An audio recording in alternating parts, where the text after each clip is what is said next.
بسم الله الرحمن الرحيم، وسهلا بكم في فقره جديده من فقرات الكره مع الجوكر. طبعا يا اخوانا، قبل ما نبدا فقرتنا ما تنسوش تدعوا لاخواتكم شهداء غزه، وربنا رب ينصرهم على من عاداهم ومن خذلهم. طبعا يا اخوانا، هنبتدي بسم الله الرحمن الرحيم وصناعه الوهم. بجد والله، مع كل الاحترام لاخواتي الاهلاويه، الاهلي لعب اخر مباراه بامتياز وخرج وكل حاجه، لكن ليه الخروج بشرف؟ بجد مع كل الاحترام والتقدير. طبعا اعلامنا اللذيذ اللي لازم يصور لنا الوهم، لازم يبيع الوهم. ليه نبيع الوهم للناس؟ بجد والله، يعني بدل ما نصلح، للاسف احنا بننجم ونطبل. طبعا يعني في كلام ان كابتن محمود الخطيب هيعاقب طبعا اللعيبه على التقصير وعلى الكلام ده، لكن كان المفروض اصلا نعاقب اصلا الجهاز كله. الجهاز ما قفلش على لعيبته من الاول، بدل ما ننجم ونعمل ونسوي. وطبعا كيد النسا بتاع شوبير على كيد سيكا، وطبعا احنا لسه جاي لك ياسمين عز كمان. وطبعا يعني شفنا تصريحات عبيطه. طبعا نخش بقى على تصريح جمال عبد الحميد. وجمال عبد الحميد بيقول لك لو كان الزمالك في كاس العالم ما كانش حد من الانديه البرازيليه كسب. مع كل الاحترام يا كابتن جمال، انا قلتها الفقره اللي فاتت وهقولها المره دي. الكره المصريه بتطلع بره، بيبان حجمنا. احنا هنا بينا وبين بعضينا نخبط مع بعضينا، وفي لوائح بتطبق وفي الكلام ده كله. انما احنا هناك رسميا هنتذل، رسميا والله هنتذل. طبعا ده بالنسبه لجمال عبد الحميد. طبعا نيجي بقى للاخت ياسمين عز. وطبعا زهقت من الفرعون فدخلت على الكوره. طبعا طبعا رساله لجماهير الزمالك، اللي احنا مش اللي هو طبعا مش هيشوفوا كاس العالم تاني. وانما ياسمين عز، ركزي في الفرعون بتاعك. يعني الفرعون بتاعك، لو انت اخرك تتكلم عن الفرعون بتاعك، يعني لو مثلا لو متدفي غطيه، لو متكلفت سيبيه الكلام ده. انت مالكيش دعوه بالكوره يا ماما. يعني انت حتى كمان ليكي تصريح ضحكني انا حرفيا ساعه ماتش الاهلي وبالميراس، اللي هو الملعب الملعون، ملعب متلايف، اللي هو اصلا هيتلعب عليه النهائي. استاد متلايف اللي الاهلي لعب عليه مباراه بالميراس ومباراه بورتو، هو اللي هيتلعب عليه ماتش النهائي. يعني النهائي هيبقى على الملعب الملعون.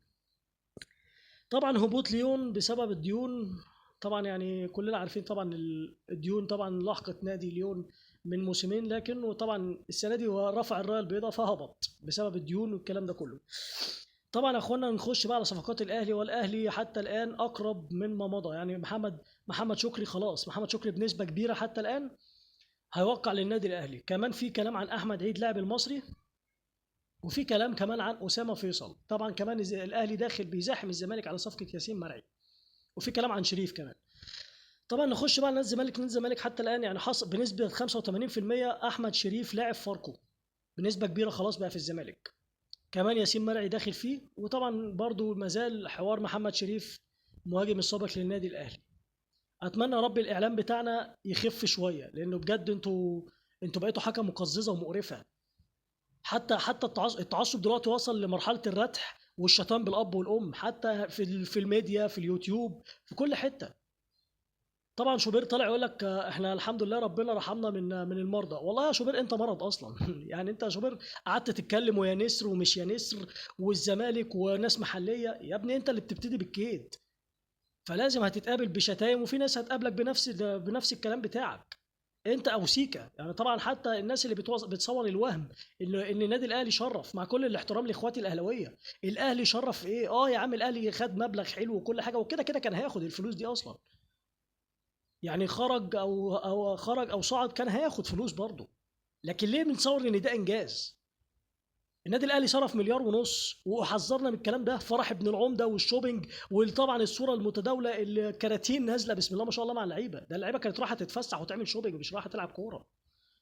فانا مش عارف الصراحه هتمشي على ايه. طبعا يا اخوانا في كلام ان تفاصيل طبعا، حتى الان والد ميسي في كلام انه قاعد مع مسؤولين من الهلال السعودي في امريكا حتى الان. يعني هنشوف الكلام ده بعد طبعا كاس العالم للانديه. هل هنشوف ميسي في الهلال؟ وطبعا هنشوف ساعتها ديربي تاني بين ميسي ورونالدو. حتى الان الكلام ده هنشوفه. طبعا يا اخوانا، عن حرب الصفقات ما زالت مستمره بين الاهلي والزمالك.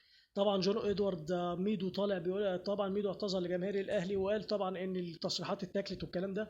لكن مع كل الاحترام والتقدير، انا مش شايف ان ميدو اخطا، لان نفس التصريح ده قالوا كابتن كيروش. نفس التصريح ده قالوا مانويل جوزيه المدرب الكبير طبعا للنادي الاهلي. نفس التصريح ده قالوا بيتسو موسيماني. نفس التصريح ده قالوا حتى نونو الميدا اللي كان ماسك فاركو، قال الكلام ده. كابتن فريرا، مستر جوسوالدو فريرا، قال الكلام ده. يعني اللاعب المصري حرفيا اصلا مفتقد اساسيات الكوره. حته بقى اللي هو جابها للاهلي، فدي طبعا يعني مش عارف يعني. دي كان المفروض دي الغلطه اللي هو اخطا فيها حتى الان. طبعا الانديه الافريقيه كلها ودعت بنسبه، الانديه الافريقيه كلها ودعت، والعرب الامل الاخير في مباراه الهلال اللي هي طبعا هتتلعب فجر الفجر ان شاء الله امام فريق باتشوكا. طبعا يا اخوانا، ما حتى العين مع الوداد ماتش تحصيل حاصل طبعا النهارده الساعه 10 باذن الله، وكمان مانشستر سيتي امام يوفنتوس. طبعا مين هو المتصدر في الاثنين دول؟ طبعا اتمنى يا رب ما اكونش تقلت عليكم. حافظ الله فلسطين. اتمنى يا رب ما يكونش فيه تعصب. اتمنى يكون في وعي. اعلامنا المحايد اللذيذ اللي عمره ما هيبقى محايد، خفوا شويه على الناس، خفوا شويه على الناس. اتمنى يا رب كنت تقلت عليكم. حافظ الله فلسطين، ونختم بخير ختام، والصلاه والسلام على نبينا محمد. طبعا يا اخوانا ما تنسوناش بالدعم واللايك والشير. اترككم في رعايه الله وامنه وحفظه، ولكم منا خالص التقدير والحب والاحترام. السلام عليكم.